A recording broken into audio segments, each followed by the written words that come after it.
करा देता हूँ।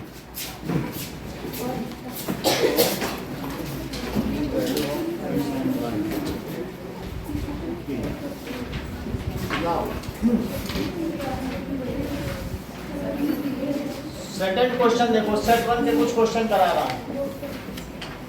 तो सेकंड क्वेश्चन में है each side of quadrilateral is 2x, तो ये भी 2x है।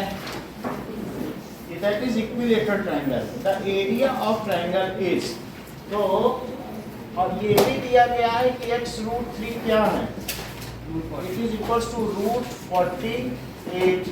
तो एरिया ऑफ इक्विलेटरल ट्रायंगल कितना होता है, और इनटू साइड स्क्वायर, लेकिन साइड कितनी है, तो यहाँ कितना 2x का स्क्वायर, ये चीज है। तो √3/4 2x का होल स्क्वायर दिशा कितना होगा, बोलो 4x स्क्वायर, तो 4 से 4 कट गया, और बोलो x स्क्वायर √3 है। तो अब यहाँ पर x√3 कितना दिया है, तो इससे पहले पता कर लो।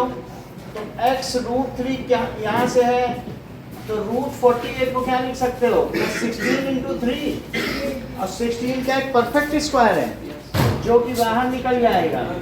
तो x√3 क्या हो जाएगा बताओ, 4√3, और 3 और 3 कट गया, तो x कितना आ गया, तो x की जगह कितना पुट करो, तो √3 × 4 स्क्वायर, तो क्या ये 16√3 आ गया। तो इसलिए आंसर कौन सा ऑप्शन करेक्ट है, तो सी इज करेक्ट। ठीक है, नाउ नेक्स्ट देखिए क्वेश्चन नंबर 3। क्वेश्चन नंबर 3 में दिया गया है that is angle made at centre is double of the angle made by an arc eight remaining part of circle. तो अगर यहाँ पर कोई एक एंगल बन रहा है, ये एक आर्क है जो एंगल सबटेंड कर रही है, तो सेंटर पर ये x कर रही है, तो यहाँ कितना करेगी, बोलो 2x कैसे कर देगी, सेंटर पे ज्यादा होता है, तो यहाँ x/2 करेगी, तो दैट इज x/2। अच्छा, और इसको भी मिला दिया गया है, दिस इज 40, ये 40 है, और ये कितना है 110, तो 110 डिग्री। तो अब इस वाले ट्रायंगल में ABC में लो, एक दिया है ABC और एक AOB है, तो इन ट्रायंगल ABC तो 40 डिग्री प्लस 110। अब मैं इसमें ऐसे ही लिख रहा हूँ क्योंकि ये एक MCQ है, तो नहीं तो पूरा प्रॉपर्ली लिखते नहीं, और that is equals to 180 degree, तो ये 150 और प्लस x/2, तो फिर x/2 कितना हुआ 180 माइनस 150, तो x/2 कितना हो गया 30 डिग्री, तो x कितना हो गया 60 डिग्री। ओके, तो यही पूछा गया होगा, तो x is 60 degree. Fourth, ABCD is rhombus. तो अब अगर रोम्बस दिया गया है ऐसे,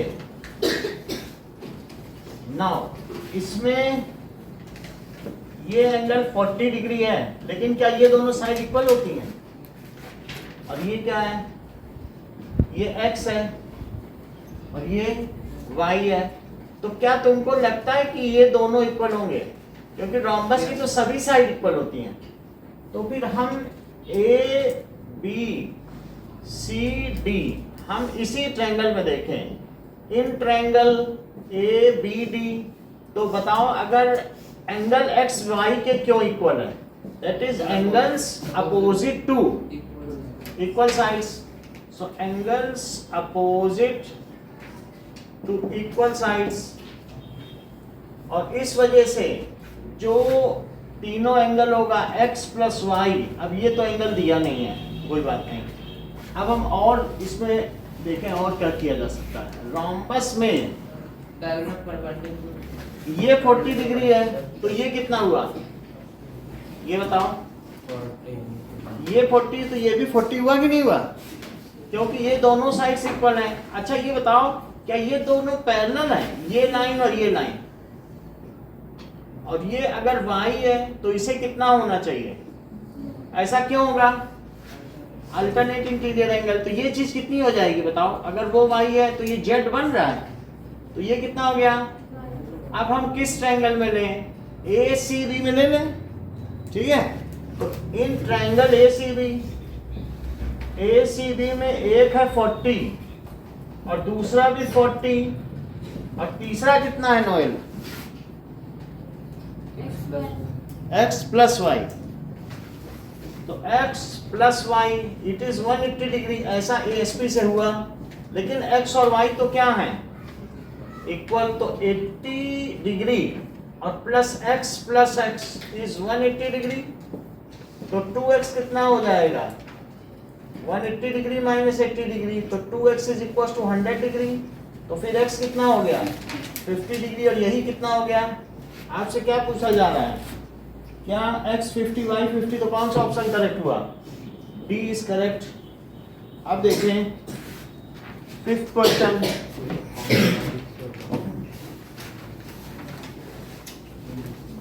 तो लॉजिक से हो जाता आराम से। ओके हाँ बोलो बेटा, ये तो लॉजिक से हो जाता आराम से। कैसे, x और y ऐसे हमें इक्वल से कितना पता कर लेना है, फिर से दो ऑप्शन में तो दोनों अलग अलग है, हाँ, वो दोनों अच्छा, साइड अच्छा। हो गए, एक में 80 है हाँ। और प्लस 40 और एक और एंगल है तो 180 हो गई, फिर लास्ट ये भी बात सही है।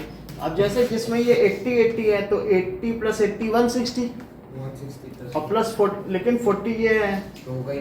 तो 40 से ज्यादा ही होगा ये एंगल, तो फिर वो तो नहीं हो सकता है ना, अच्छा हो गई। क्योंकि अब यहाँ 160 हो गया तो यहाँ 20 होना चाहिए टोटल एंगल, और उसका पार्ट ही 40 है, मतलब ये लॉजिक लगाने के लिए MCQ का आंसर निकालना है।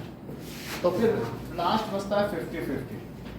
और एक चीज और भी है कि रोम्बस, जैसा सुहाना ने बताया था कि सर जो इसके पैरेललोग्राम के वो जो डायगोनल्स है वो एंगल बाइसेक्टर नहीं होते, लेकिन रोम्बस के डायगोनल्स एंगल बाइसेक्टर होते हैं। तो ये 40 है तो सुहाना के अनुसार क्या ये भी 40 हुआ, तो 40 80 तो बचा 100, आधा आधा बांट। बोलो बात सही है कि नहीं, समझ में आई बात कि नहीं। रोम्बस के डायगोनल्स एंगल बाइसेक्टर होते हैं, पैरेललोग्राम में नहीं होते। तो ये 40 तो ये कितना हुआ, तो ये 80 हो गया, तो इन दोनों को मिलकर कितना होना चाहिए 100, क्योंकि 180 होता है कि नहीं, और ये दोनों यहाँ इक्वल है। क्यों इक्वल है, क्योंकि that is angle opposite to equal sides, तो दोनों 50-50 क्या डायगोनल परपेंडिकुलर भी होते हैं और साथ में वो एंगल बाइसेक्टर्स भी होते हैं। एक ऐसा क्वेश्चन भी है बुक में कि दैट इज रोम्बस, अगर वो एंगल बाइसेक्टर है तो रोम्बस होगा, और रोम्बस है तो एंगल बाइसेक्टर होगा। 2 क्वेश्चन है तुम्हारी बुक में से, तो इससे पता चल जाता है, ठीक है कि नहीं। रोम्बस में एंगल को काटते हैं, वो कोण समद्विभाजक है जो उसके विकर्ण है। अब अगला देखो, नेक्स्ट इज 5th क्वेश्चन,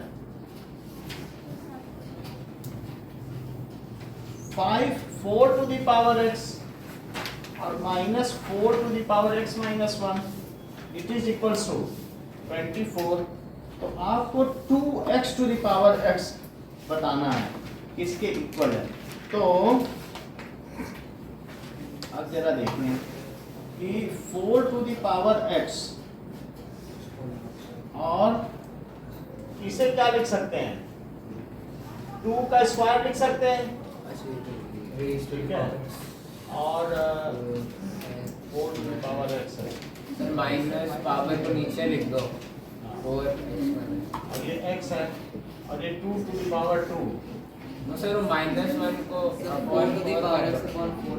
चलो ठीक है, और ये 4 to the power x by 4 हो गया, और इट इज इक्वल्स टू 24। ये बात समझ में आ गई।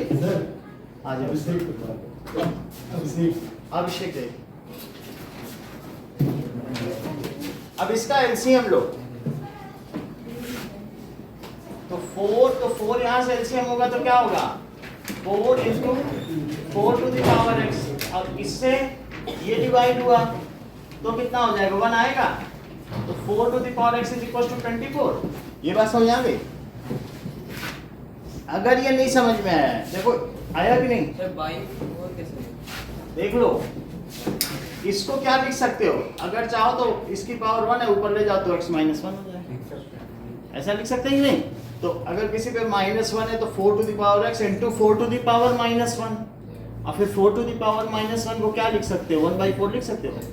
4 टू द पावर x -1 को क्या लिख सकते हो, 4 to the power x into 4 to the power, तो 4 to the power x upon, ठीक है। अच्छा ये पता चल गया, एलसीएम आ गया। 1 से 4 में डिवाइड किया 4 आया, ऊपर मल्टीप्लाई कर दिया। इससे डिवाइड किया 1 आया, ऊपर 4 को उधर ले जाओ तो 24 4 जा क्या होता है 96, और यहाँ पर जो ऊपर बच रहा है क्या मैं 4 to the power x common ले लूं, तो अंदर क्या बचेगा 4 माइनस 1, तो 4 to the power x into 3, वहाँ 96 है तो 4 टू द पावर x क्या होगा 96 अपॉन 3 से कट करो तो कितना आया 32। तो 4 टू द पावर x अगर 32 है तो अब हमें क्या चाहिए, क्या 4 की पावर पे लिखा जा सकता तो अच्छा रहता। 2 से का होगा 2 की पावर 2 2 पे ही कर दें। अब ये 2 की पावर 2 की पावर x, ये सही है, और ये 2 की पावर, तो बोलो 2 की पावर क्या हो जाएगा 2 इंटू एक्स, सो 2 की पावर, 2x तो 2x इज इक्वल्स टू 5, तो x क्या हो गया, और हमें क्या चाहिए, हमसे कह रहा है 2x to the power x, सो उसको पता करो। Now 2x to the power x कह रहा है, तो देखो x को क्या लिखें बताओ 5/2, तो यहाँ लिखो 5/2 और पावर में भी क्या लिखो 5/2, तो 2 से 2 कट गया, और 5 की पावर 5/2 है, तो तुम ऐसे भी लिख सकते हो 1/2 है, तो वही चीज मल्टीप्लाई करोगे तो 5/2 नहीं आ जाएगा।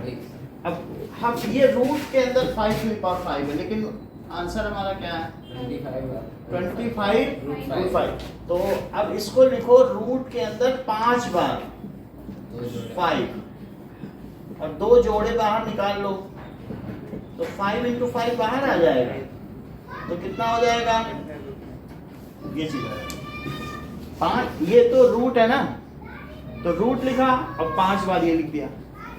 5 टू द पावर 5 को कितनी बार लिखेंगे 5 टाइम्स, और 2 के जोड़े बाहर निकालेंगे, तो कौन सा ऑप्शन करेक्ट हो गया बी।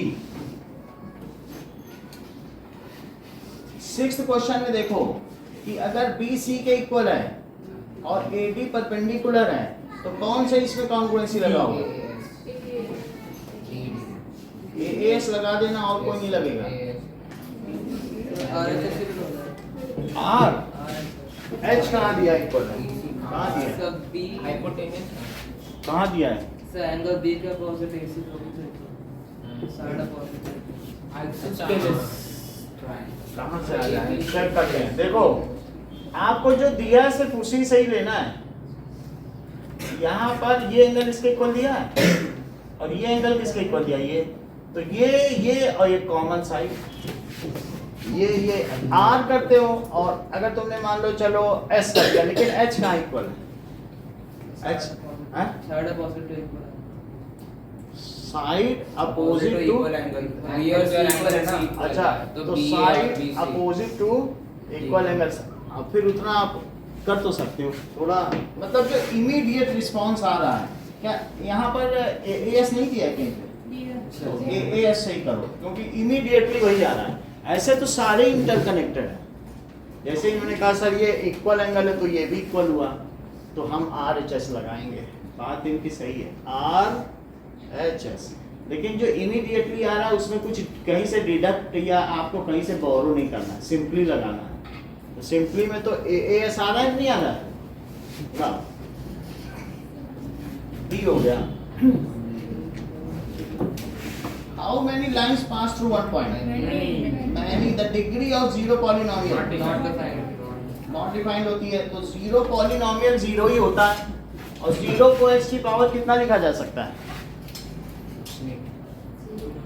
तो पता ही नहीं किया जा सकता कि x की पावर क्या लिखें, तो जीरो को x की पावर आप क्या लिखोगे, बहुत ज्यादा लिखना चाहते हो तो दैट इज मतलब x हमें 0 को x की पावर क्या लिखनी ये पता नहीं चलता है, या ये समझ लो 0 इंटू एक्स की पावर, तो कोई लोग 2 लिखना चाहेंगे, कोई लोग 3 लिखना चाहेंगे, तो सब में झगड़ा हो जाएगा। तो फिर कोई लोग कहेंगे सर हमारा भी तो 0 आ रहा है, दूसरा कहेगा मेरा भी 0 है, तो फिर कोई 2 पावर कहेगा, कोई 3 और कोई मिलियन भी लगा देगा। तो क्या डिफाइंड है कि नहीं डिफाइंड है? Not defined.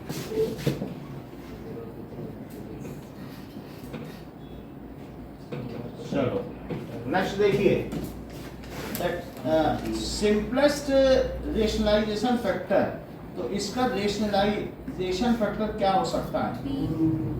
2√2 प्लस √3, मतलब उसी का ये कंजुगेट लेना है ना, तो 9 कभी ले लोगे, ठीक है। अब देखिए ये 8th क्वेश्चन, सो 10th देखें, the diagonal AC BD of parallelogram intersect, AC and BD आपस में O पे इंटरसेक्ट कर रहे हैं, तो एक ABCD बना लो, तो ABCD AC and BD intersect at O, और ये भी दिया गया है कि DAC 32 है, AOB 70 है, AOB 70 है, और दैट इज DAC 32 है, ये 32 है, DAC 32 है। तो अब क्या किया जा सकता है? आपसे पूछा जा रहा है कि DBC क्या होगा,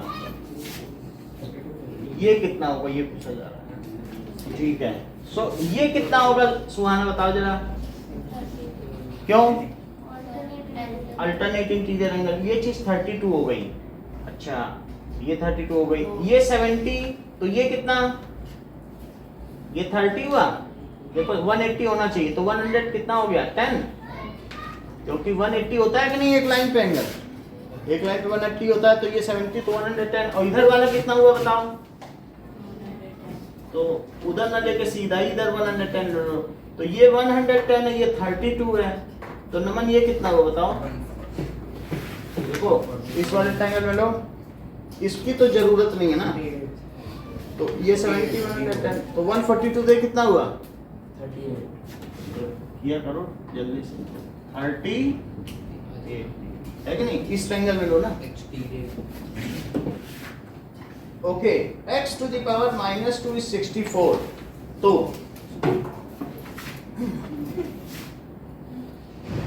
x to the power -2 it is 64, तो x to the power -2 है, तो इसे क्या लिख सकते हैं, क्या 1/x² is equals to 64।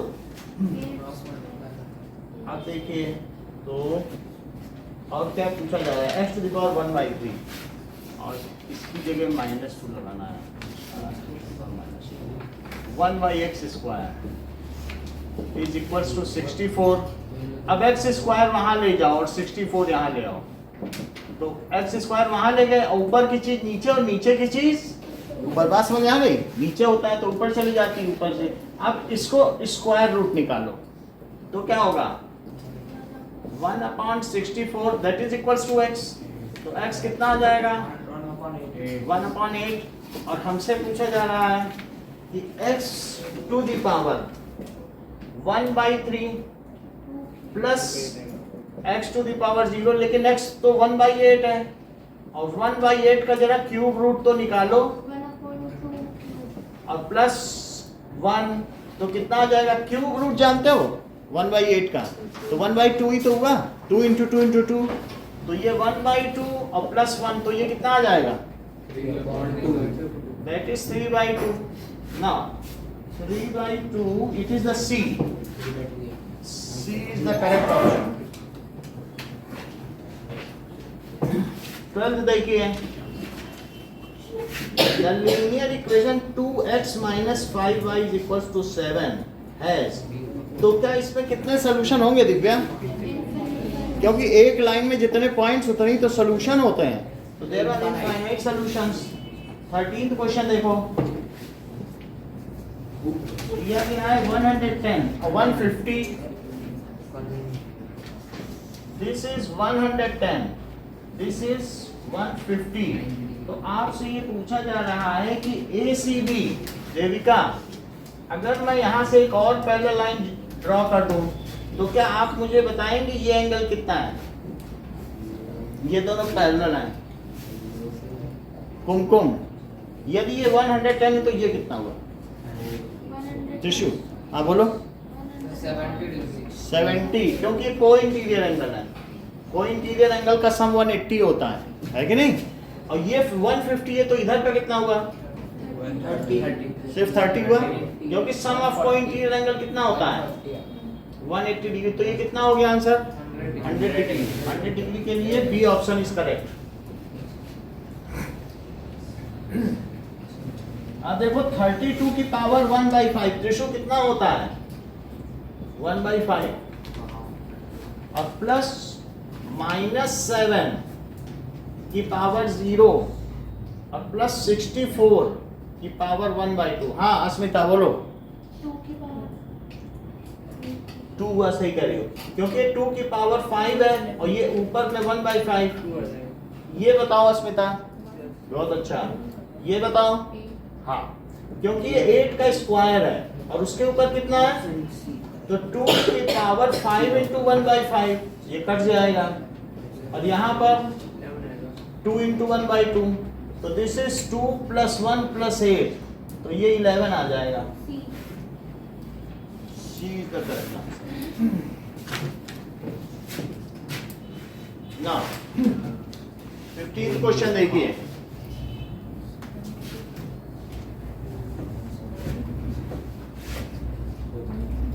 Question में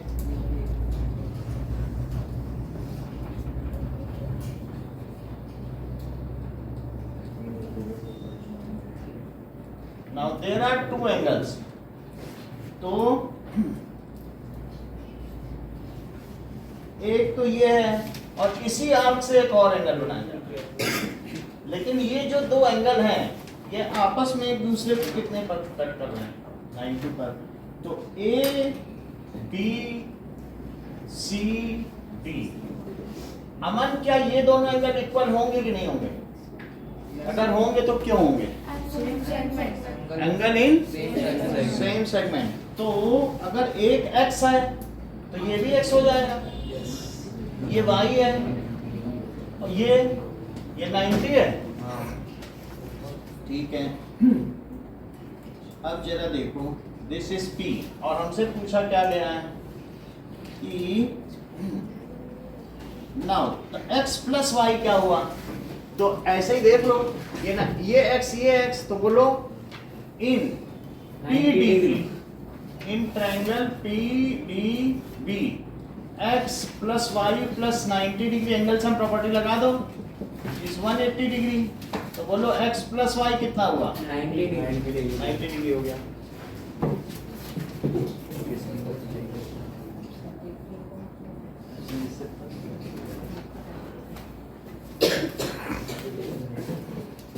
ये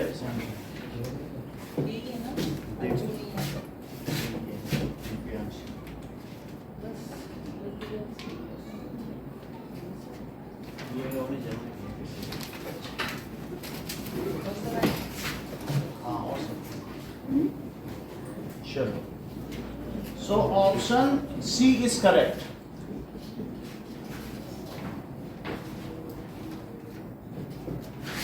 सिक्सटीन्थ देखिए, abscissa of all points on X axis क्या हो सकती है? बोलो अरविंद।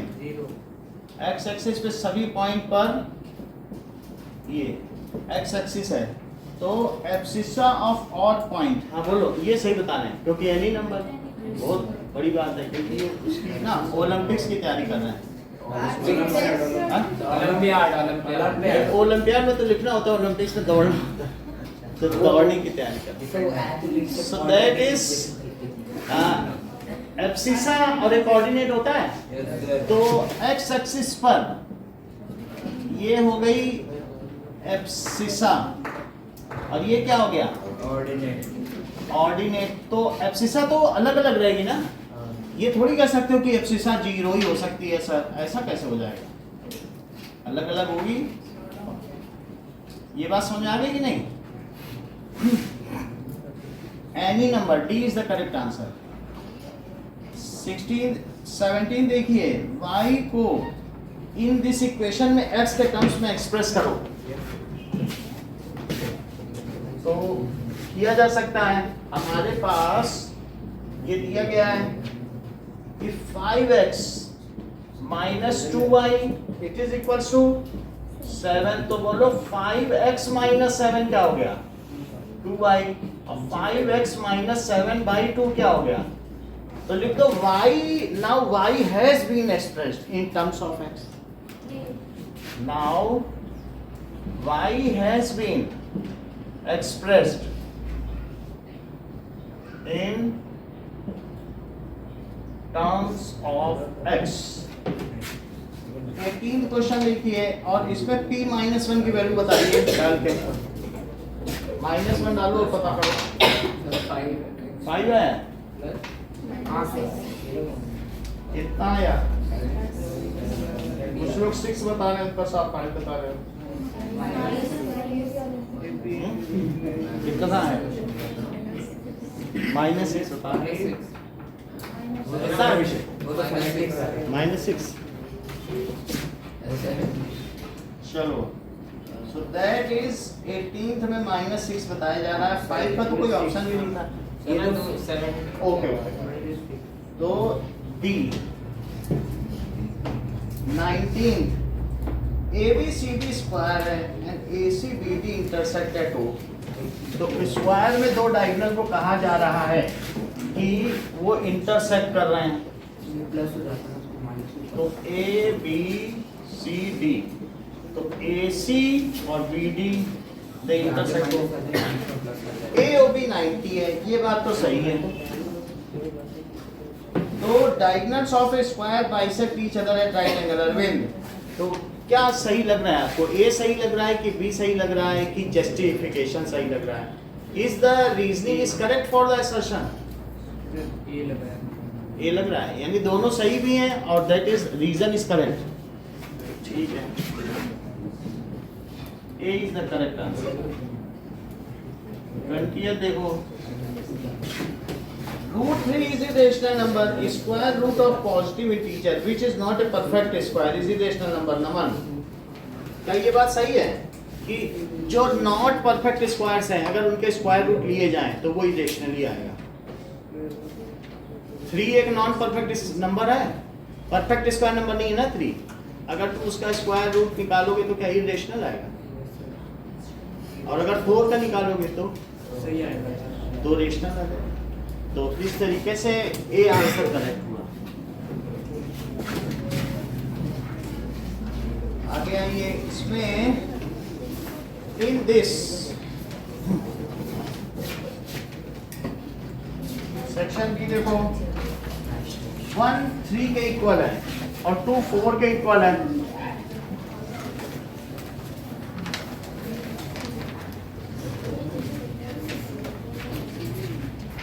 तो so A is equals to C।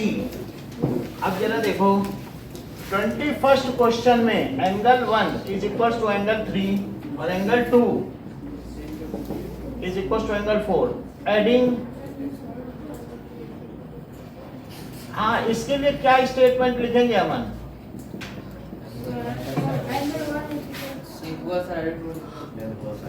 ये सही बता दिए। If equals are added to equals, if ये यूक्लिड्स एक्सियम है, are added to equals then the wholes are equals. तो यहाँ 1 + 2 क्या एंगल ए है? Hence proved। Read the following. If two lines intersect, then vertically opposite angles are not equal। तो two lines अगर intersect करती हैं, वो कह रहा है वर्टिकली अपोजिट एंगल इक्वल नहीं होंगे। ये दोनों जो AOB होगा वो COD के इक्वल नहीं होगा, ये तो गलत है। If a ray stands on a line, then sum of two adjacent angles so formed is equal to 180 degree, तो ये एडजेसेंट एंगल है, तो ये तो 180 होगा इनका सम। तो आपको क्या पता करना, क्या बताना है, is this system of axiom consistent, justify your answer. अब इसका जस्टिफिकेशन देना है, जरा देखो। तो ये कह रहा है कि इफ रे स्टैंड्स ऑन ए लाइन, तो हम ये मानते हैं कि let B is the correct statement. हम अभी ए को करेक्ट नहीं मानते, बी क्या है, करेक्ट है। तो लेट जो सेकंड वाला है इज करेक्ट। अच्छा, अब ये बताओ, इसे मैं ए भी ले लेता हूं और इसे सी भी ले लेता हूं, ऐसा करता हूं। अब जरा देखो, क्या एओ स्टैंड कर रहा है सी डी पे? तो फिर बोलो, क्या 1 + 2 क्या हुआ?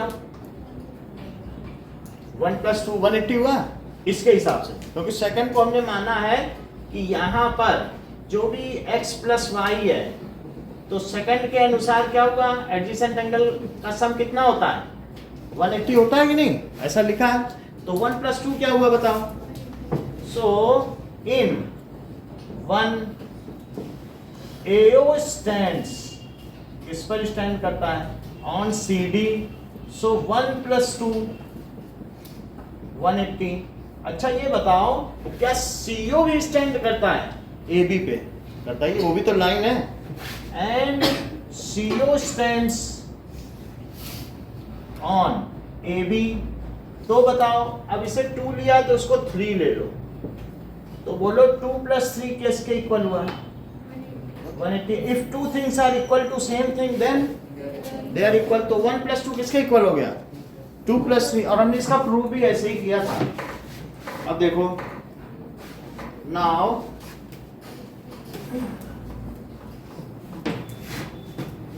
So that is 1 + 2।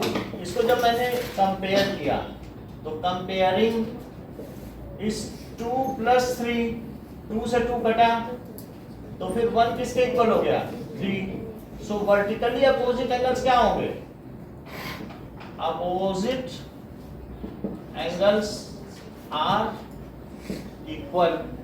It contradicts, ये किसको कंट्राडिक्ट कर रहा है, it contradicts, that is axiom 1। Axiom 1 को ही कंट्राडिक्ट कर रहा है। इसलिए सिस्टम ऑफ एक्सियम, सिस्टम में एक के सही होने से सही नहीं होता है, दोनों का ही ठीक होना चाहिए। तो systems of axioms are inconsistent, यानी भरोसेमंद नहीं।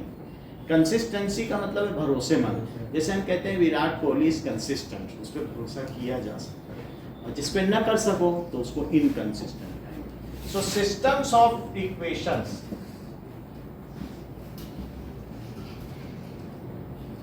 आर इनकंसिस्टेंट, ठीक है, can not be relied upon, उन पे भरोसा नहीं किया जा सकता है, रिलाइड अपॉन।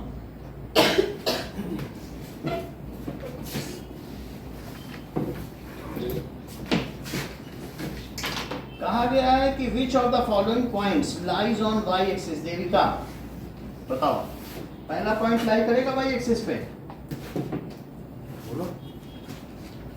सेकंड, देर लगाती हो, हाँ बोलो। थर्ड लाई करेगा, और आपने बोला सी लाई करेगा, और और डी नहीं लाई करेगा, ओरिजिन नहीं होता है क्या वाई एक्सिस पे, और बोलो एफ होगा और एच, ठीक है। तो ये सारे पॉइंट हो गए, ठीक है। सो 23rd में सी हो गया, डी हो गया, एफ हो गया और एच हो गया, लाइज ऑन वाई एक्सिस। 24 में √3 माइनस √2 का स्क्वायर, तो नीचे वाला करो, हाँ? नीचे वाला करो, ये हो जाएगा √3 स्क्वायर प्लस √2 स्क्वायर और -2 √3 √2, ठीक है। मान लो जरूरत पड़ेगी तो कल भी फिर मैथ क्लास रख लेंगे। अब ये देखो, ये कितना हुआ, 3 + 2 - 2 √6, तो 5 - 2 √6, तो यही बस है simplify. Find the value of second देखो, इस अगर ये क्वेश्चन करना कभी भी तो लिखना बिफोर और, जब और वाला है ना एक ही करना होगा, और जो कोई लोग अगर बाद वाला करेंगे तो वो लोग लिखेंगे आफ्टर और, ऐसा लिखना जरूरी है। So take the correct option में सिर्फ option लिखना है। ऑप्शन लिखना है सिर्फ 3√2 और माइनस, आपको क्वेश्चन पेपर में याद दिया जाएगा जो आपकी बुकलेट से नहीं करना है, दैट इज इक्वल्स टू 3√2 और माइनस a√3। तो अब इसमें आपको क्या पता करना है, a की वैल्यू पता करना है, इसको रेशनलाइज करके कंपेयर करो। तो रेशनलाइज करने के लिए क्या करना पड़ेगा, 3√2 और माइनस 2√3, इसका कंजुगेट क्या हुआ प्लस 2√3, और यहाँ पर भी 3√2 और प्लस 2√3, नीचे मल्टीप्लाई करो तो a प्लस बी और a माइनस बी क्या होता है, a square minus B square.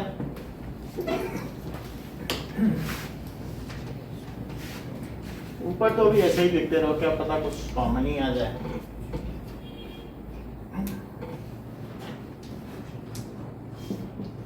Now, so 6 upon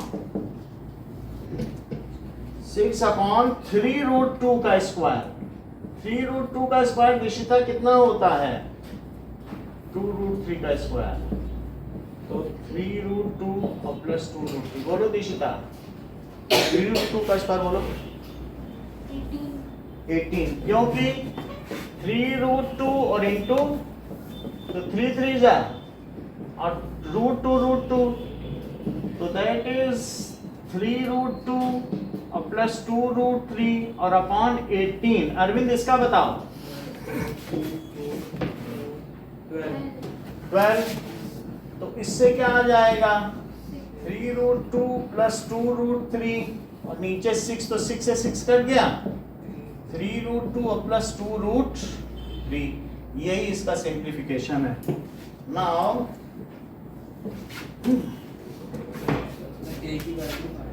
क्या चीज, अच्छा a की वैल्यू है, ओके ओके, तो हम इसको क्या लिखते हैं 3√2 और माइनस a√3, तो ये इससे कट गया, और अब हमारे पास क्या हो गया कि 2√3 और माइनस a√3, ये भी इससे कट गया, is equals to minus a√3। ये बात समझ में आई, इधर ये बचा और इधर क्या बचा, यही बचा कि नहीं, और √3 भी कट गया। सुहाना a की वैल्यू कितनी आई, a की वैल्यू आ गई, क्योंकि माइनस a की वैल्यू 2 आई, तो a की कितनी आई -2। The length of conical vessel is 3.5 centimeter and its capacity is in this much liters. So find the diameter of base 25। एक conical vessel inverted रखा गया, तभी इसमें कुछ रख सकते हो, और इसका हाइट है 3.5 सेंटीमीटर, 3.5 सेंटीमीटर, तो आपको इसका डायमीटर पता करना है, रेडियस पता चल जाएगा तो हो जाएगा। अच्छा, 1 लीटर में कितने ml होते हैं, और 1 ml में कितने सेंटीमीटर क्यूब, 1 ml में 1 ml में 1 सेंटीमीटर क्यूब होता है, ये बात तो पता है। तो इसकी कैपेसिटी इन्होंने कितनी दी है, ओके, दैट इज 3.3 लीटर है। तो इसका वॉल्यूम, तो वॉल्यूम ऑफ कोन क्या होता है, बोलो 1/3 पाई r स्क्वायर h, और ये क्या, ये 3.3 लीटर्स है, लीटर्स लिख सकते हो, फिर अगले टर्म में इसको फिर लीटर तो लिख दिया ना, तो कुछ गलत नहीं है, आप यूनिट के साथ लिख सकते हो, फिर बाद में ml में बदल लेना, तो और नहीं तो अलग से भी लिख सकते हो। और दूसरी तरफ यही लिखते रहो 1/3 22/7 और r स्क्वायर और इंटू 3.5, यहाँ सेंटीमीटर लिख दिया, दोनों तरफ यूनिट दिखा दी तो गलत नहीं माना जाता है। अब देखो ये बताइए कि 3.3 लीटर्स, क्या ये 3.3 इंटू 1000 ml हुआ, तो it is equals to 3 2 zero और लग जाएंगे, और इसे क्या लिखा जा सकता है, और सेंटीमीटर क्यूब, क्योंकि 1 ml में कितना होता है 1 सेंटीमीटर क्यूब। तो बोलो 3.3 लीटर की जगह मैं क्या लिख दूं 3300। एंड यहाँ से कुछ चीजें कट भी जाएंगी। अगर तुम 7 से इसको कट करो तो 0.5, और 0.5 में 22 का मल्टीप्लाई करो 11, और 11/3, ठीक है। तो 11/3 आ गया, और इंटू r², ठीक है। और ये सेंटीमीटर लिखा है, लिखा रहने दो, तो हमारी यूनिट की भी अकाउंटिंग में करके बता देता हूँ। तो अब जरा देखो कि 3300 इंटू 3, और वहां पे क्या आ गया, इसके ये सेंटीमीटर क्यूब है, और नीचे क्या आ गया, और वहां क्या बचा बोलो r²। तो 1 सेंटीमीटर क्यूब से जब ये कटेगा तो क्या सेंटीमीटर का स्क्वायर बचेगा, और 33 9900 सेंटीमीटर स्क्वायर, क्या यही r² है, और रूट ले लिया जाए। अच्छा 11 भी है, ओके, बाई 11, तो 11 से 900, तो अब ये सेंटीमीटर स्क्वायर है। लेकिन यदि इसे रूट लिया जाए तो इसे क्या मैं 3 × 3 × 10 × 10 लिख सकता हूँ, और इंटू सेंटीमीटर लिख सकता हूँ। तो सब चीजें एक ही बन के बाहर आएंगी। सेंटीमीटर का भी तो स्क्वायर है, उसके भी तो हाफ लगेगी। तो क्या चीज आ जाएगी, एक 3 का पेयर और एक 10 का, तो 30 सेंटीमीटर। अगर रेडियस इतना है तो पूछा गया डायामीटर, तो डायामीटर क्या हुआ, double 60 centimetre, that is 60 centimetre. तो उसका फिन नीचे है क्या, आवाज तो नहीं आ रही, सर हाँ बोलो, ऊपर ऊपर करना।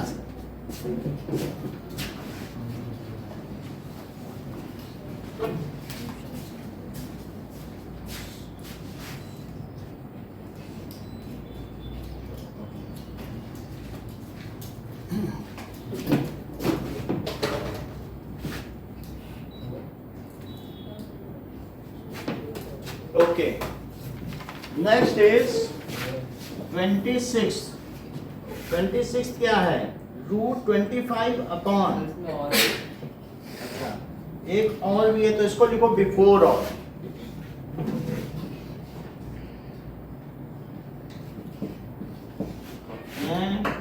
आफ्टर और, वहां पर ऐसे ही करना है, ये सीखना चाहिए इनको। अगर आप कहीं पर जो क्वेश्चन पेपर है, क्वेश्चन पेपर में नंबर यहाँ डालना है मार्जिन के इधर, और जो उसकी बुलेट्स हैं वो ऐसे डालनी है ABC, समझ आई। बुलेट मार्जिन के उधर नहीं जानी चाहिए, नहीं तो मार्क्स कट जाता है। और फिर अगर उसके भी सब पार्ट्स हैं तो वो उसको फिर एक उससे भी आगे एक लाइन खींच के इधर डालना चाहिए। ये बोर्ड के रूल्स हैं, टीचर इसमें डिस्प्ले हो जाएगा। मान लो उसमें भी 2 पार्ट हैं तो वो यहाँ होना चाहिए, उसके ठीक नीचे नहीं लिखो, समझ आया। और कभी अगर एक क्वेश्चन कंप्लीट हो जाता है तो उसके बाद वहाँ पर लाइन ड्रॉ करनी चाहिए, चाहे डॉटेड है जैसे। और सेक्शन है तो सेक्शन C, सेक्शन D। कई बार टीचर क्या कहते हैं, अगर तुम्हारा सेक्शन C शुरू हो गया, क्योंकि टीचर के माइंड में नहीं हो 3 की जगह 2 ही देता जाएगा लगातार, और जैसे अरे सेक्शन C आ गया बदलो नंबर, तो सेक्शन जरूर डालना होता है, ठीक है कि नहीं, उससे उसको पता चल जाता है it is now new section. तो 26 क्वेश्चन देखिए आप, तो इसमें यही 25 में रेडियस एंड स्लैंट हाइट दिए गए हैं कोन के, और if the curved surface area is this, तो 2 चीजें दी गई हैं। एक तो R और L का रेशो दिया है, तो R/L क्या दिया है, क्या ये 4/7 है, ये दिया है। और CSA मयंक क्या होता है, तो πRL का इसमें फार्मूला लगाओ।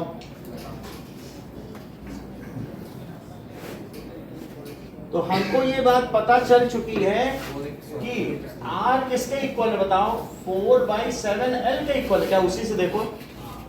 और CSA दैट इज πRL, तो मैं R की जगह क्या रखने वाला हूं, 4/7L और इंटू L। ऐसा करने से हमारे पास ऊपर 88 आ गया, और इधर CSA भी दिया है, CSA कितना दिया है, दैट इज 792। 792। तो अब देखिए 792 इंटू 2 7 ऊपर चले गए और नीचे 22 आ गया, नीचे 4 आ गया और उधर क्या हो गया एल स्क्वायर।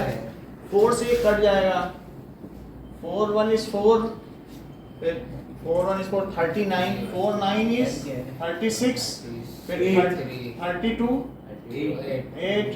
अब अगर मान लो 2 से काटा जाए 2 9 18 और 2 9 18 9 आ गया। अब ये कितना आ गया 9 इंटू 7 इंटू 7, 49 तो रूट के अंदर 9 तो खुद ही एक परफेक्ट स्क्वायर है और 7 भी बाहर निकल आएगा, तो 3 और 7 आ जाएंगे। तो L की वैल्यू क्या हो गई 21। और आपसे पूछ क्या रहा है जेडीएस पूछ रहा है, so that is L की वैल्यू L तो 21 सेंटीमीटर, और जहाँ वो कोई भी फार्मूला छोड़े वहाँ यूनिट लिखें। So R is equals to 4/7 L, तो 4/7 into 21, that is 12 centimeter. Now 26th question देखिए, 26th question says that root 25 upon cube root 64 upon cube root 64 plus 256 upon 625, लेकिन इस पर क्या लगा है -1/4 है और प्लस 1/64 अपॉन 125 की पावर 2/3। अब देखो रूट 25 को 5 लिखा जा सकता है और 64 को अगर मैं 4 इंटू 4 इंटू 4 इंटू 4, तो और तो कुछ क्यूब रूट है, 4 का क्यूब है ये, तो बताओ 4 का क्यूब और क्यूब रूट को क्या 1/3 कहते हैं। देखो क्यूब रूट से क्या 1/3 होता है। अब इधर आओ, जब ये कभी भी निगेटिव होता है तो अंदर की चीज पलट सकते हो, रेसिप्रोकल ऐसा हो जाता है ना, निगेटिव किसी पर भी निगेटिव तो नीचे की ऊपर आ जाएगी और ऊपर की, और ये पावर पॉजिटिव हो जाएगी, ऐसा क्लासेस में बताया गया है। तो 625 और 256 और की पावर 1/4। यहाँ पर भी अगर 1 अपॉन समथिंग है तो ये पलट के इसका डिनोमिनेटर ऊपर आ जाएगा, तो कितना हो जाएगा, तो 125 अपॉन 64 की पावर कितनी हो गई 2 वो नहीं होगा चेंज, मतलब 64 पे भी 2/3 ये चीज ऊपर आ जाएगी। नीचे वाले का डिनोमिनेटर ऊपर की चीज खिसकती है और नीचे की चीज पलटती है, बाकी तो पावर वही रहेगी।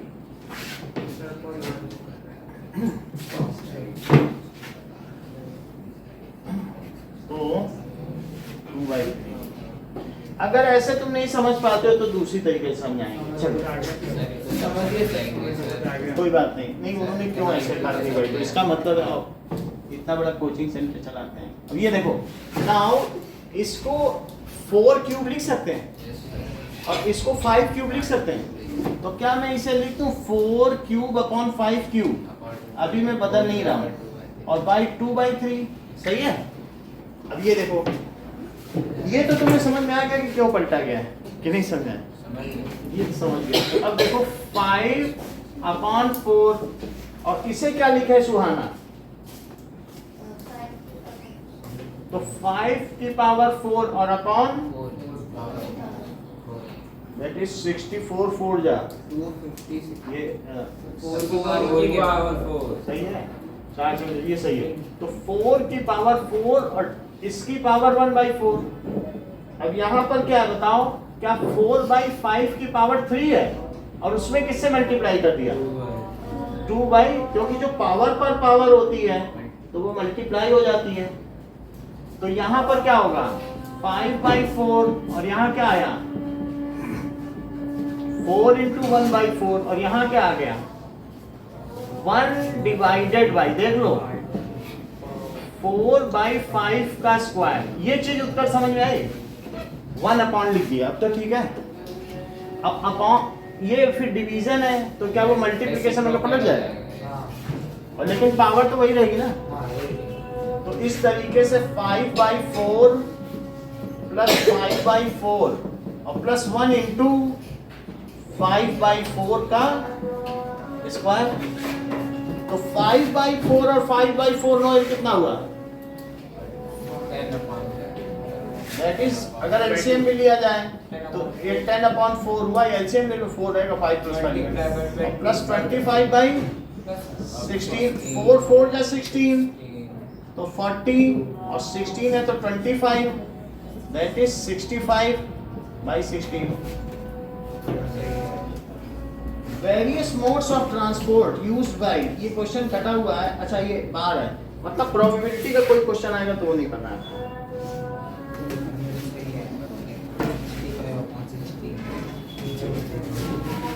सो 27th क्वेश्चन में आपको क्या करना है, बार ग्राफ बनाना है, इसको आराम से आप बना लेना।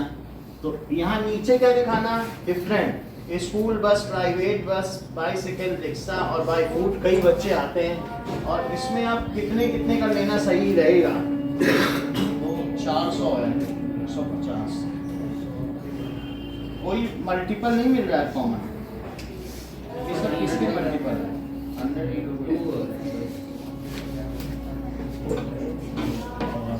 अगर 1 सेंटीमीटर 100 लोगे 2 सेंटीमीटर 1 सेंटीमीटर 100 2 सेंटीमीटर, 120 में ठीक है सभी बन जाएंगे 1 सेंटीमीटर 100 यूनिट।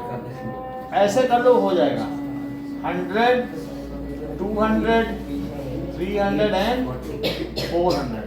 तो जो बच्चा प्राइवेट बस आ रहा है तो 360 का मतलब समझते हो 1 2 3 4 5 और 6 ले लेना, 7 8 9 10, तो यहाँ 6 पे लेना, 1 सेंटीमीटर पहले छोड़ देना और तब 360 लेना, और फिर उसके बाद 490 अभी और लेना पड़ेगा 500। बहुत सारे बच्चे ऐसे हैं जो साइकिल से आते हैं, साइकिल सबसे ज्यादा स्कूल में होती है।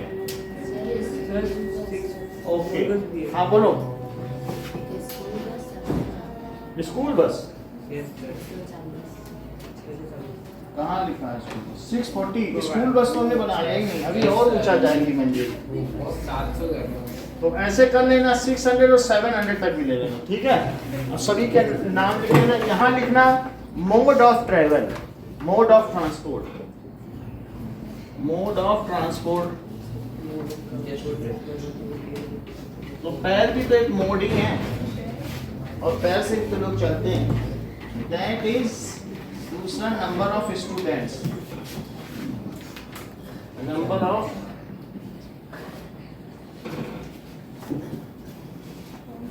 अब अगला देखिए कि ये इस तरह से बार ग्राफ हो जाएगा, यहाँ स्केल लिख देना, इसको ओरिजिन दिखा देना, दोनों तरफ एरो बना देना और यहाँ लिखेगा स्केल। तो y एक्सिस पे क्या है 1 centimetre is equal to 100 students.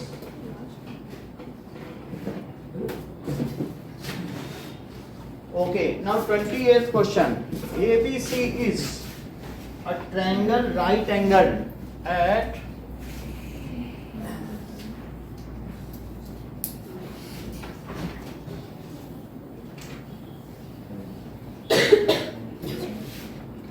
Question 28.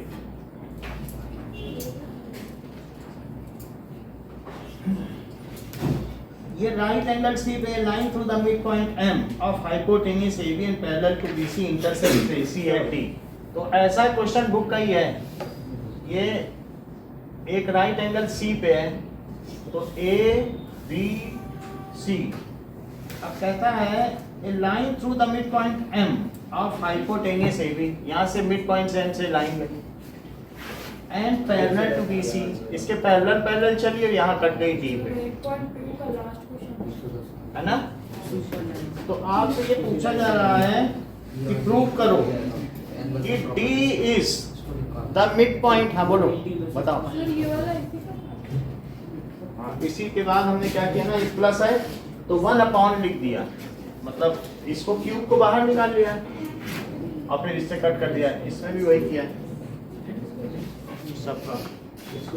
अब देखो पहला है डी मिड पॉइंट कैसे प्रूव करेंगे, कन्वर्स ऑफ, अगर मिड पॉइंट से चले और पैरेलल चले तो क्या लिखोगे, M is mid point of AB and MD is parallel to BC. So by converse of MPT. of MPT, D is midpoint of AC. तो that is D is midpoint of AC. midpoint of AC. ये नहीं देखना कि इन्होंने तो उसी के नीचे ही लिख दिया और हमसे कह रहे हैं कि वहाँ लिखो लाइन की जैसे। यहाँ ये तो बोर्ड है, मार्जिन में करना तो वहाँ लिख देना नहीं। और सेकंड देखो MD is perpendicular to AC। तो MD कैसे AC के परपेंडिकुलर करें बताओ? बिल्कुल सही है, ये 90 है और ये पैरेलल है। तो आप ये कह सकते हैं कि angle ADM is equal to angle C। क्यों C के इक्वल है? That is corresponding angles। और थर्ड क्या है? CM is equal to AM is equal to half AB। तो इसका मतलब है कि जब B मिड पॉइंट हो ही गया है, अब एक CM बनाओ, ये CM ड्रॉ कर लो। तो कॉन्ग्रुएंट प्रूव करने की बात कही जा रही है कि भाई ये इसका ये तो इक्वल हो ही गया, B मिड पॉइंट हो गया, ये इसका इक्वल और ये 90 भी हो गया क्या? तो SAS लगा दें क्या?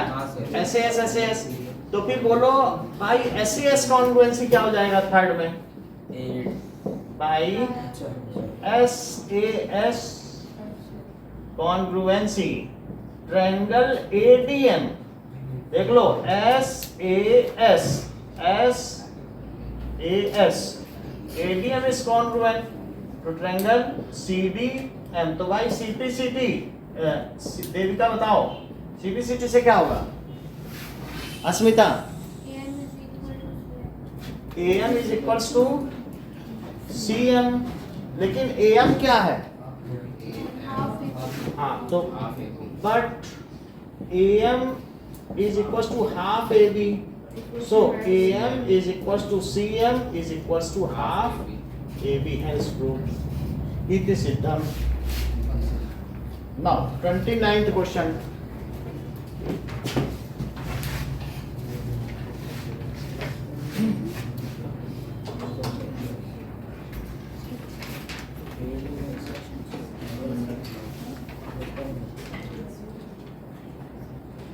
देखो find the solution of equation which represents a point on x axis। तो अगर तुम्हें x axis पर कोई पॉइंट चाहिए तो किस चीज को जीरो रखोगे? x axis पे y जीरो होता है, so on x axis y हमेशा जीरो रहेगा, तो y को जीरो रखो। x plus 2 into 0 is equals to 8। तो x is equals to 8, तो वो पॉइंट क्या हुआ? 8, 8,0। So point is 8,0 और दूसरा है कह रहा है कि वो y एक्सिस पर हो। So on y axis x को 0 रखो, x plus 2y is equals to 8, तो 0 plus 2y 8 है, तो y कितना हो गया? 4। तो क्या पॉइंट हुआ कुमकुम? 0.4 क्यों? x 0 है, x पहले नहीं लिखोगी। 0,4 इज पॉइंट। नेक्स्ट देखिए 30th क्वेश्चन में रीड करना है ग्राफ को। Which information is given by this graph. इससे क्या पता चलता है? तो इससे ये पता चलता है कि ईयर में कितना एरिया, कितने लाख हेक्टेयर एरिया, क्या चीज और दी है और कुछ दिया है? कुछ तो दिया नहीं, क्या चीज पता लगा है? Under sugar cane crop the state true और फॉल्स। नीचे लिख दिया शुगर केन क्रॉप और तो कुछ लिखा नहीं, और इसमें लिखा है तो आप क्या लिख देंगे? The in different years from in different years how much hectare area is sugar cane is cultivated, है ना? तो पहले में ये दिया गया है कि the area in different exam पे एक ही करना होगा तो in different years which is under cultivation. दे सकते हैं कोई अपना आप। हाँ नीचे लिखा है ना शुगर केन क्रॉप, लिखा है नीचे हाँ। सबसे नीचे ऑफ शुगर केन क्रॉप। अब देखो in which year the area under sugar cane crop was maximum, कब ज्यादा था सबसे और कब कम था? तो 82 83 में मैक्सिमम लिख दोगे, और किस ईयर में मिनिमम लिखोगे? 50 51 में। और the area under sugar cane crop in year 82 83 is 3 times. क्या जो 50 51 में उसका 3 टाइम्स है? नहीं नहीं है, तो ये फॉल्स हो गया, थर्ड फॉल्स है।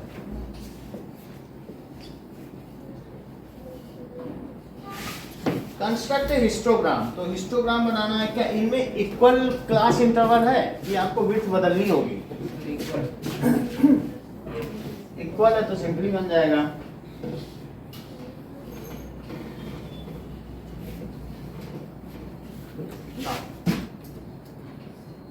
सो इसमें क्या दिखाया गया है कि for the following school fee, number of school 30 से 60 रुपीज मंथली है, और कहीं कहीं 210 रुपए, मान लो बहुत अच्छे विद्याश्रम में, या आप कौन से सेंटेंस है ना, सेंटेंस में तो वहाँ और ज़्यादा। तो और दैट इज 30 60 और 210 240, ये सारा है। देखो 30 का इंटरवल है, तो हमारा हिस्टोग्राम बनेगा, पहला भी 30 ले लो, लेकिन उसमें किसी को मत दिखाना, ठीक है? सब 30 पे ही है ना, ठीक है? कोई हमको किंक नहीं लेना है, 0 से ही शुरू करो। 0 30 60 90 120 150 180 और 210 180 और एक और भी है 240 तक फी है। तो जो 5 स्कूल में ऐसा है, और मैक्सिमम फ्रीक्वेंसी 18 तक है, तो 2 की ले लो। 2 2 1 2 3 4 5 6 7 8 9 तक में आ जाएगा। 2 4 6 8 10 12 14 16 18, तो 5 है। पहले में कुछ नहीं, यहाँ से बनाओ हिस्टोग्राम। 5 स्कूल हो गए, अगले में कितने उत्कर्ष? 12 दिखाओ, ये 12 हो गए। फिर 14 निकालिए, 18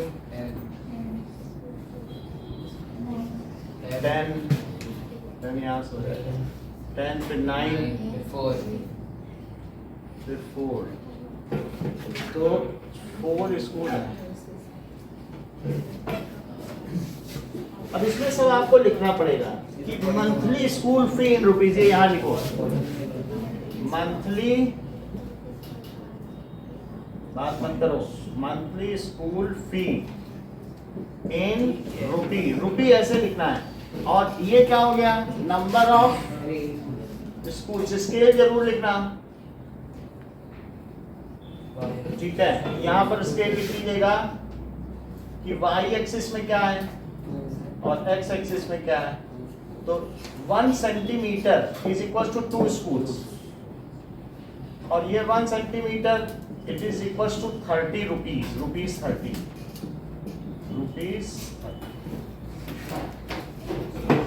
if x plus 2a is the factor of this, तो 31, ठीक है?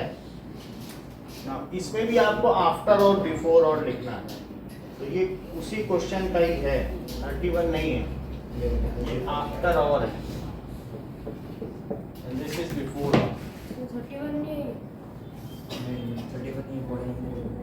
अब 31 हम लोग देखें, तो 31 is x plus 2a,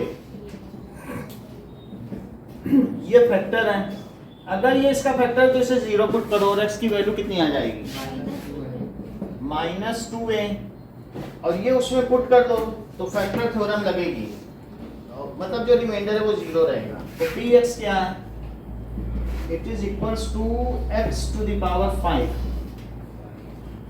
-4a square और x cube plus 2x plus 2a +3 ऐसा दिया गया है। और अगर हम -2a रखते हैं तो यहाँ भी -2a लिखना होगा। कहीं भी पाइथागोरस थ्योरम यूज कर रहे हो तो पाइथागोरस थ्योरम लिखो, कहीं मिड पॉइंट थ्योरम लिख रहे हो, जो थ्योरम यूज कर रहे हो वो लिखना है, वो फार्मूला लिखना है, ठीक है। सो -2a का क्यूब की पावर 5 और -4a स्क्वायर और -2a की power 3, 2 into -2a plus 2a plus 3, लेकिन ये किसके इक्वल हो जाएगा? 0 के इक्वल हो जाएगा कि नहीं? ये फैक्टर थ्योरम है, जो फैक्टर होता है तो फिर उससे। अब ये कितना हो जाएगा अरविंद?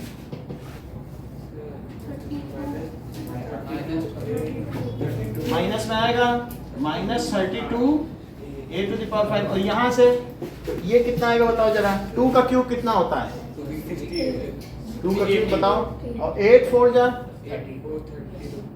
अच्छा क्यूब है तो क्या निगेटिव साइन रहेगा? Yes sir. और वो निगेटिव इसके साथ पॉजिटिव हो जाएगा। तो 8 4 जा आपने बताया 32, क्यूब और स्क्वायर से क्या हो गया? क्या ये आपस में कट जाएंगे? अच्छा, ये हो जाएगा -4a और प्लस 2a और प्लस 3, तो ये दोनों कैंसिल हो गए और -4a 2a से क्या हो जाएगा? -2a और प्लस 3। अब 2a को उधर ले जाओ तो यहाँ 3 हो गया, तो a कितना हो गया? 3/2। अब जब a की वैल्यू आ गई है तो इसके बाद हम सेक्शन D डालें।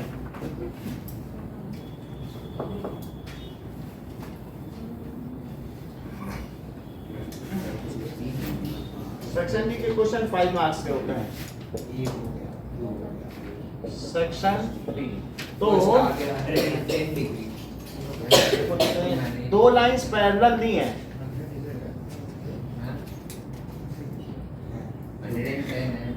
और ये 35 है और ये दिया है 65। चलो, तो अब ये ऐसे ही एक देविका लाइन ड्रॉ करेंगे। अब फिर से आपकी मदद की मुझे जरूरत पड़ गई है। ऐसे क्यों करें सर? BE को एक्सटेंड कर देते हैं। कर सकते हो, वो भी कर सकते हो। तो BE को ही एक्सटेंड कर देना और D तो बता सकती हो कि ये कितना है हुआ? 35 बताया करो। ये कितना हुआ? क्यों बोलो? अरे अल्टरनेट जेड बन रहा है कि नहीं? जेड देखा करो ना। तो ये कितना हो गया टोटल मिला के? यही x है तो x is equals to 35 degree. पूरी बात लिखना, ऐसे नहीं लिख देना। लिख देना BEM, आप ये NM ड्रॉ कर देना। तो BEM is equals to ABE is equals to BEM। समझ में आया? ऐसे लिखना है, अल्टरनेट इंटीरियर एंगल। और उसी तरीके से यहाँ क्या लिखोगे? CDE is equals to DEM। और फिर BED किसके इक्वल होगा? BEM plus DEM। तब लिखना है, इतना लिखना पड़ेगा, वो सोल्यूशन में लिखा हुआ, ठीक है ना? बस आप कर लो। अच्छा, आफ्टर ऑल देखो,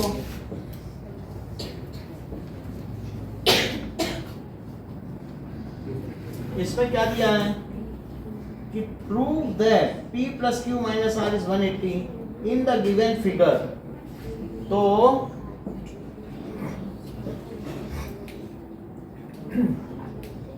ऐसा दिया है, तो ये P एंगल है, दिस इज Q और ये R है। तो हाँ, इतनी चीज हो गई। और हमको क्या बताना है, प्रूव करना है P plus Q minus R it is. तो अब ये दोनों लाइन पैरेलल हैं, AB is parallel to CD and this is EFG। EFG। अब ये तो चीज हो गई है, हम इसमें अमन क्या करें? कुछ आप मेरी मदद करेंगे? लाइन ड्रॉ कर दें, ठीक है। तो मैंने ये लाइन ड्रॉ कर दी है, इतनी बात हो गई। अब ये Q 2 पार्ट में हो गया, इसे 1 और 2 ले लो। ये 1 है और ये 2 है। अच्छा, सही है। तो ड्रॉ MN, ऐसे लिखना, draw MN parallel to AB। लेकिन CD किसके पैरेलल है? CD is parallel to AB। This implies MN is also parallel to CD. CD. If two lines are parallel to third line, then they are parallel to each other. ऐसा लिख लेना. Axiom hold is this or Euclid law? Euclid का कोई exam इसके लिए नहीं है. वो ये लाइन है, अगर दो लाइन तीसरी लाइन के 6.6 थ्योरम. ठीक है. अब देखो एंगल 1 प्लस एंगल P ऐसा क्यों होगा? को इंटीरियर एंगल. ये देखिए देविका, 1 हमने Q को दो पार्ट में डिवाइड किया 1 और 2, तो इन दोनों का सम 180 हुआ. अच्छा ये बताओ 2R के क्यों इक्वल है? Z बन रहा है.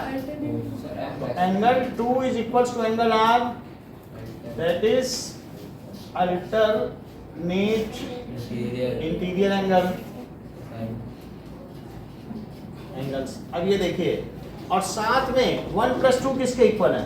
PQ के. दैट इज Q के. इतनी बात हमको दी है. P Q के एक साथ कुछ लगाना नहीं, बस P और R ऐसे. तो एंगल 1 प्लस P, इतनी बात हो गई. अब हम इसको इसी में डालें P plus Q minus R में, देखें क्या क्या वैल्यू आती है. हाँ, मैंने इसमें क्या किया, Q अभी मत लो, तुम इसे 1 और 2 ले सकते हो. तो हमने एक लाइन ड्रॉ कर दी, इसे 1 लिया, तो P प्लस 1 कितना है? 180. और 2 इज इक्वल्स टू, और 1 और 2 मिलके क्या Q लिखे हैं आपके रूप में? वो भी लिख दिया. अब देखिए कि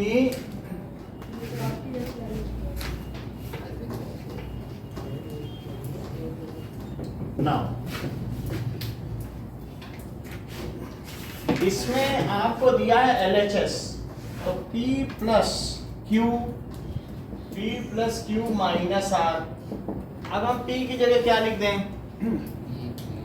P है, P चलो यही रहे, P Q है, Q है, एंगल 2 प्लस 180 इन माइनस दो की जगह कोई वैल्यू रख दो. P की जगह मैं लिख देता हूँ 180 डिग्री माइनस एंगल 1, और Q की जगह क्या लिख दूं?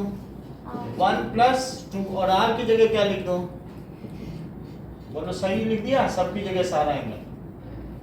तो क्या हो जाएगा? ये इससे कटा, ये इससे कटा. सही है, सबकी जगह वैल्यू डाल दो बस. ठीक.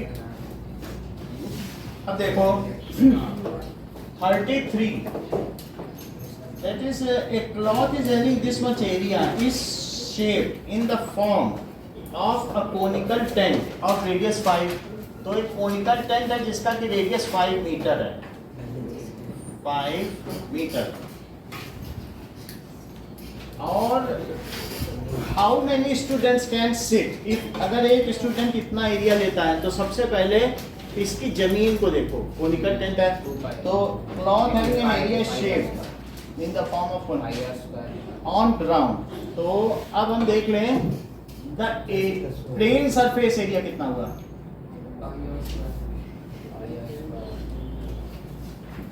Area it is equals to pi R square. R तो कितना है? 5 है.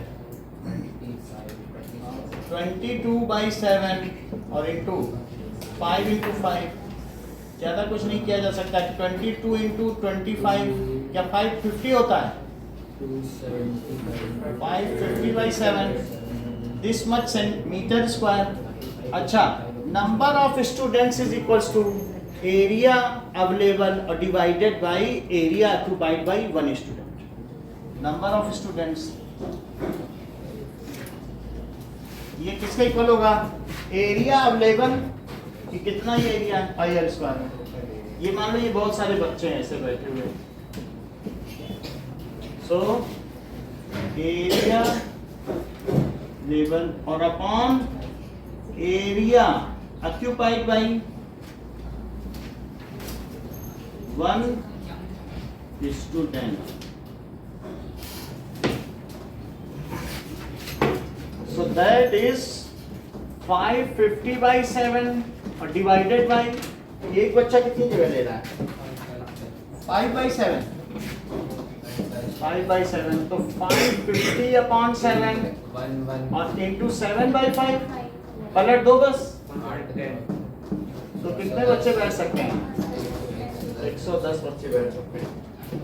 ये 5 मीटर है, अगर इतना कोण बना देंगे 110 बच्चे बैठ इतना कैसे, यही है 5 मीटर। सर वो एडजस्ट अच्छा ये रेडियस है, 5 मीटर तो रेडियस, इसका भी डबल करो तो बड़ा होगा, तब तो बैठ जाए। तब तो बैठ मैं तो सबसे पहले बैठ नहीं तो वो हिटलर वाला हाल हो जाएगा, ऐसा वो ले गया है कन्फाइन कंसंट्रेशन कैंप। अब जरा देखें, find the volume of cone. तो सेकंड पार्ट में कह रहा है volume of cone pi R square H, 1/3 pi square H. अब इसमें हाँ, लेकिन एच हमें अभी पता नहीं है, हमको ये दिया गया है सर कोन का सरफेस एरिया, उससे पहले एच निकालो, पहले तो एल निकालो, और एल निकलेगा तब एच निकलेगा, तब वॉल्यूम निकलेगा। तो that means C S A जो इसका कर्व सरफेस एरिया वो होता है पाई आर एच। और जबकि कितनी हम लोगों ने इसके लिए कैनवास यूज की है 165, और इट इज इक्वल टू 22/7, और ये 5 है, एल का पता नहीं, तो 165 इंटू 7 बाई 22 इंटू 5, यही एल है। 5 से इसको कट करो, 5 3 जा, 30 फिर ये 30 से 11 से कट कर दीजिए, तो 3 2, so that is 21/2 20, that is 21 or 10.5. This is 21/2, so 10.5 metre, ये L हो गया, और L square is equal to, so that is 10.5 का स्क्वायर करो, और साथ में और माइनस आर स्क्वायर भी कर दो, और उधर एच स्क्वायर रहेगा। आर कितना है, कितना हो गया 0.25 और minus 25, it is equal to H square. अब इसको सब्ट्रैक्ट करो तो ये देखो 85 हुआ, 85.25 इज इक्वल टू एच। बहुत सारे लोगों ने स्क्वायर रूट निकाला है अपने जो भी क्वेश्चंस है अभी संडे वाले टेस्ट में, इसका मतलब स्क्वायर रूट आ गया है कई लोगों ने। एक क्वेश्चन उसमें स्क्वायर रूट का साइड में निकाला है, तो इसको भी हम निकालें, क्या होगा 85.25, डेसिमल के इधर इधर का जोड़ा, डेसिमल के इधर इधर, उसका उधर उधर। अब देखो 899 यार, तो 4 और डेसिमल के बाद की चीज आप लिखिए, इसको इसके नीचे लिख लें। अब 18 के आगे क्या लिखें, वैसे 3 टाइम्स जाएगा, 18 3 टाइम्स तो नहीं जाएगा, 2 टाइम्स जाएगा। 18 2 जा 36 होता है, और 18 3 जा 54 में ज़्यादा हो जाएगा, तो 2 टाइम्स में 364, तो कितना हो जाएगा 12 है, तो 6 आया। अब डेसिमल लगा ही हुआ है, 2 जीरो लगा के 2 इसके नीचे लिख लें, तो क्या हो जाएगा 184। तो अब ये 18 3 जा 54 होता है, तो 3 टाइम्स तो चला ही आएगा। 3 3 जा 9, 3 4 जा 12, और 3 8 जा 24, 5, और 3 1 इज 3 प्लस 2, कितना आ गया। अब कितना बच रहा है 1, 9 में से 2 गया 7 और 5, 2 जीरो, और ये 3 लगा दिया, 1846 कितनी बार जाएगा, बस ऐसे देख लेते हैं एक बार। तो पॉइंट का मैक्सिमम कितने डिजिट्स ले लो, बस एक बार देख लेते हैं कि ये राउंड ऑफ हो रहा है कि नहीं, तो ये 3 ही बार जाएगा, ज़्यादा जाएगा ही नहीं, तो उसको उसका कोई मतलब नहीं है ना। देखो 18 3 जा 54, तो अब मैं 9.23 लेता हूँ, तो h कितना हो गया 9.23। अब वॉल्यूम निकाल लो, 9.23 metre, so volume of cone is equals to 1/3 pi R square H, so 1/3 into 22/7 और इंटू आर स्क्वायर, आर 5 है, तो 5 इंटू 5 इंटू 9.23। कुछ इसमें कटेगा तो नहीं, देखो ये 2 आ गया, 22 कुछ भी नहीं कटेगा, तो 22 ये 550 आ गया था, और इंटू 9.23 अपॉन 21। इसको सॉल्व कर लेना, यही मीटर क्यूब में क्या होगा, इतना ही रखो, कल भी यही करेंगे, तो पेपर से तो कल मिल जाएंगे, कल आपको। आज हमने और लोगों के दिए, आपके पूरे नहीं होता।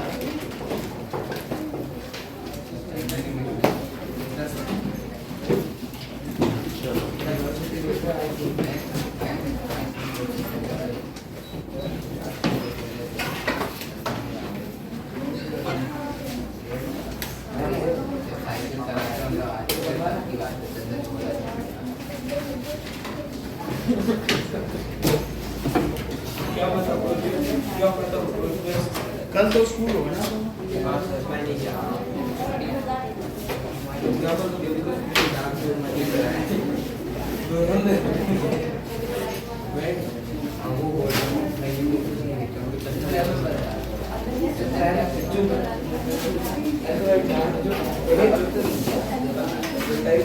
Okay welcome.